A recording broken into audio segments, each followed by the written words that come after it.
நாம் சமரசமின்றி சற்றும் தளர்வின்றி வளைவின்றி நேராக நிற்பதால் எல்லா சுத்தியலும் நம்மளை அடிக்குது. விதைக்கிற விதையெல்லாம் முளைப்பதில்லை, முளைக்கிற விதையெல்லாம் விளைவதில்லை, விளைகிறதெல்லாம் சரியான நெல்மணிகள் இல்லை. பதர்களும் இருக்கு. பதர்கள் என்ன செய்யும்? அதுவா பறந்து போகும். அதனால அவர் விமர்சிக்கிறாரு, இவர் பேசுறாரு, அதுக்கு காது கொடுக்கவே கொடுக்க. நான் உங்களுக்கு ஒன்றை சொல்லுவேன், நண்பு தம்பி தம்பிகளே, தருமை பெற்றோர்களே, உடன்பிறந்தவர்களே, வென்றவன் தோற்றவன் இருவருக்கும் வரலாற்றில் இடம் உண்டு. ஆனால் விமர்சிப்பவனுக்கும் வேடிக்கை பார்ப்பவனுக்கும் வரலாற்றில் ஒரு செய்தி கூட இருந்தது. குமரன் வந்திருக்கான், அவனை நீ வெல்ல முடியாதுன்னு நம்ம பாட்டன் சூரபத்மன் சொல்றாங்க. அவன் என்ன பண்றான் பாருங்க, அப்படியா விடுறா, தோற்றாலும் எனக்கு வரலாற்றில் செய்திருக்கா. முருகனுடைய வரலாறை எழுதும் போது என்னை எழுதாமல் எழுத முடியாது.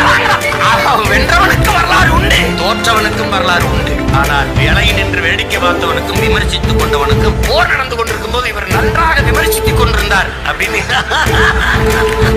அதனால விடு, எதை பத்தி கவலைப்பட